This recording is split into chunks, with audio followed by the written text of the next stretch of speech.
December 3, 2023 ఈరోజు December 3, 2024 correct గా ఒక సంవత్సరం క్రితం ప్రజల ఆకాంక్షలకు అనుగుణంగా తెలంగాణలో ప్రజాప్రభుత్వం ఏర్పడ్డది.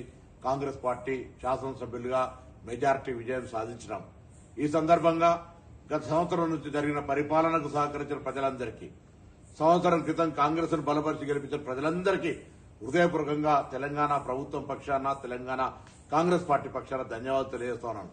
ముఖ్యంగా ఒక ఉద్యమకారుడిగా, విద్యార్థి నాయకుడిగా తెలంగాణ సాధనలో నా బాధ్యతను చూసి హుస్నాబాద్ నియోజకవర్గం నుంచి నన్ను శాసనసభ్యుడిగా గెలిపించిన హుస్నాబాద్ ప్రజలకు ప్రత్యేకించి ధన్యవాదాలు తెలియజేస్తూ, తప్పకుండా ప్రజల ఆకాంక్షలకు అనుగుణంగా ఈ సంవత్సర కాలంలో రైతులకు సంబంధించి తదితర అనేక సంక్షేమ కార్యక్రమాలు చేసిన మహిళలు కావచ్చు, ఇతరత్ర భవిష్యత్తు 4 సంవత్సరాలు కూడా ప్రజల ఆకాంక్షలకు అనుగుణంగా ప్రజాస్వామ్య విలువలతోటి ప్రజాస్వామ్య రక్షణకై కాంగ్రెస్ పార్టీ భవిష్యత్తు కార్యాచరణ తీసుకుంటుంది.